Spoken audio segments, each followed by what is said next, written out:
Difference between envision and encore. Envision and encore are both versatile verbs that carry distinct nuances in meaning and usage. Envision implies the act of imagining or conceiving something, often with a sense of clarity or detail. It suggests visualizing a future possibility or outcome.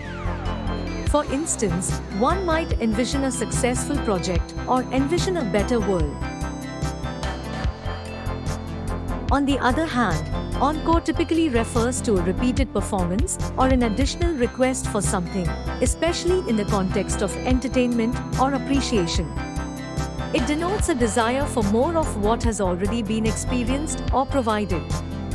For example, an audience might shout encore at the end of a concert, requesting an additional performance, or a customer might request an encore of a particular service or dish they enjoyed. In summary, while envision pertains to imagining or conceptualizing something, often future-oriented, encore relates to repeating or requesting more of something that has already been experienced or provided, typically in the context of entertainment or appreciation. Thanks for watching. Don't forget to hit the like button and subscribe.